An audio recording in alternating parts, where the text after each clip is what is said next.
Mass Effect is the only game where saving the galaxy feels like doing paperwork at the DMV while your coworkers argue about politics and your car keeps exploding in the parking lot. Mass Effect isn't loud when it starts. It doesn't blow up a building in the first 5 minutes or throw a celebrity cameo in your face. It just sets you down on the Normandy, hands you a crew, and mutters, "Figure it out." And I respect that. Games nowadays want to be TikToks. Flashy, fast, and forgettable. But Mass Effect, even in the Legendary Edition remaster, is all about pacing. It's a cigarette burn in the rain. Welcome to Q for Review, where we cue it, play it, and romance the blue alien before someone else does. Let's get into it.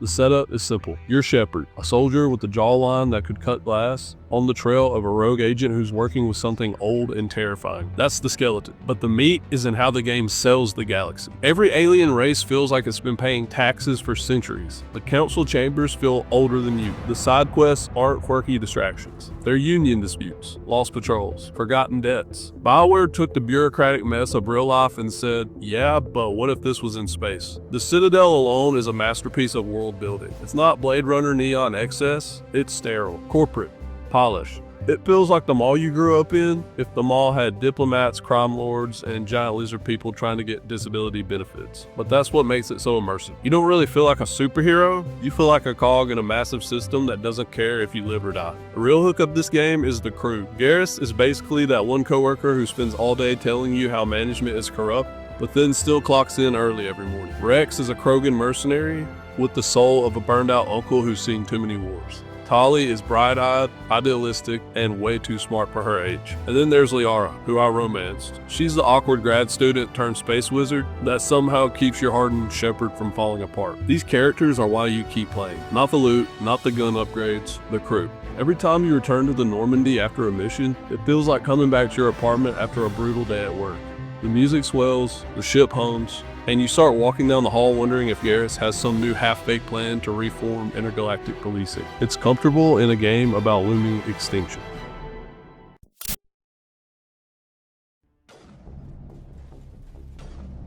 Now let's get into the stuff that actually makes your hands sweat, the gameplay. Look, I'll be blunt, the combat is fine, and just fine. Third-person shooting that feels floaty, cover mechanics that break if you breathe too hard, squad AI that sometimes forgets it's alive. It's not Halo, it's not Gears, it's Mass Effect. Serviceable. Abilities are what save it. Biotics are basically just Jedi powers turned up a notch. And when you slam enemies against the wall or watch Garrus line up a perfect headshot, it feels cool. Not silky smooth, not perfect, but cool enough that you don't resent being pulled away from the dialogue. And that's the rhythm. Talk, shoot, talk again. The fights are punctuation marks in the novel, not the chapters. Then there's the Mako. Oh boy, the Mako. This thing drives like a cursed shopping cart at Costco. It bounces, it skids, it climbs mountains, it has no business climbing. You'll have a love-hate relationship with it all in the same mission. But here's the kicker, it sticks with you. Because unlike modern games, where travel means staring at a loading screen, the Mako gives you stories. You're gonna remember the time you flipped it off a cliff and somehow survived. You're gonna remember cresting a ridge and seeing a base in the distance with nothing but dust around you. It's awful and it's glorious. But the real demon lives in the inventory. This thing is a spreadsheet from hell. Mass Effect showers you with endless guns and mods that all look identical. Then it forces you to scroll through them like an accountant who lost their calculator. Legendary Edition has fixed the graphics, the lighting, the faces, but the inventory is still a bureaucratic nightmare. You'll spend more time dismantling pistols than actually using them. But all the clunk doesn't ruin it, because this isn't a game about sleep mechanics. It's about weight, about carrying choices, about knowing the gun in your hand matters less than the person standing next to you when you pull the trigger. The gameplay lives, the sound runs a marathon. Mass Effect's soundtrack is the kind of thing that should be locked in a vault. It's synth cathedral music, equal parts Vangelis and late night radio. One note from the main theme and you're teleported straight into 2007. Sitting too close to the TV, thinking, yeah, games might actually be art. The voice acting nails it too. Mark Meir as Mel Shepard is fine. He's monotone, stiff, occasionally robotic, but weirdly it works. Shepard isn't supposed to be a comedian. He's supposed to be a professional holding it together while the galaxy crumbles. But he does have his moments of hilarity. The rest of the cast is where it truly sings. Garrus oozes frustrated idealism. Rex chews through lines like he's had a whiskey before breakfast.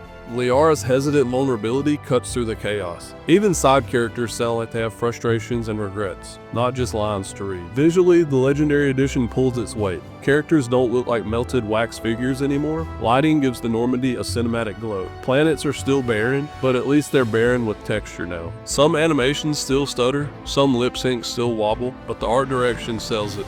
The Normandy feels like a place you'd live, not just a hub you would click through. This is where the remaster shines, not in pretending the game is new, but in polishing it just enough that the atmosphere hits harder. The sterility of the Citadel, the grit of alien colonies, the bleak emptiness of planet. It all lands because it looks and sounds believable. And when the soundtrack backs all the visuals up, when those synths creep in while you stare out of the galaxy map, the whole thing transforms into a ritual.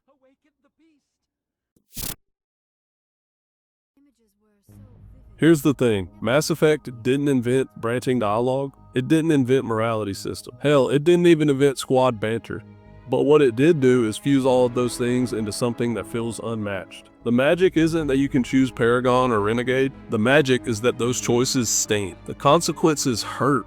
They stick to your ribs like bruises. And that's just what most modern games don't get. Choice isn't just an icon on a wheel. It's how the world and everybody in it reacts after you've already moved on. In Mass Effect, your Shepard feels like your Shepard, not because you changed the haircut, but because you made decisions that defined his spine. And the Legendary Edition, even with all its clunky bits, preserves that sense of weight. What makes this game innovative is not its mechanics, it's its conviction. BioWare built a galaxy that felt older than you, then dared you to leave your fingerprints on it. They trusted the player, trusted you to sit through dense codex entries, trusted you to read, trusted you to care about alien politics, about genocides long past, about bureaucracies that will outlive you. It's not a sexy design, it's commitment. And that's why it lasts for those who are willing to dive all the way in. Back then, BioWare was still reckless. They hadn't been run through the corporate ringer yet. They took risks. They left grit in the systems. They didn't care if the Mako sucked or the inventory was a war crime. They cared that the world was coherent, that the characters mattered, that the choices landed. And I'll take messy brilliance over sterile efficiency every single time.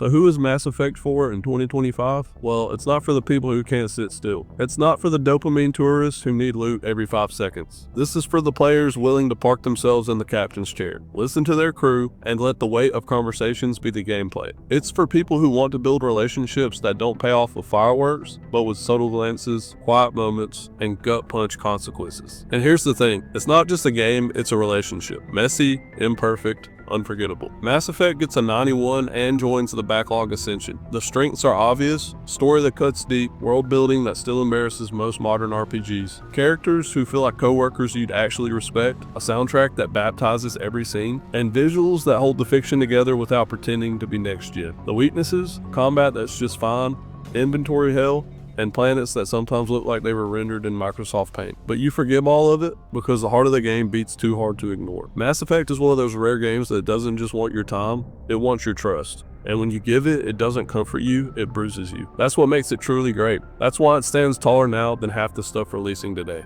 Alright Backlog Cult, that's it for this one, so sound off in the comments. Who did you weirdos romance? Drop it below so we can judge each other like a dysfunctional family dinner. Subscribe to join the Backlog Cult, and comment some games that you would like to see me review. Check out my website linked on my channel for the written review. Thanks for watching. Cue it, play it, slay it. Peace.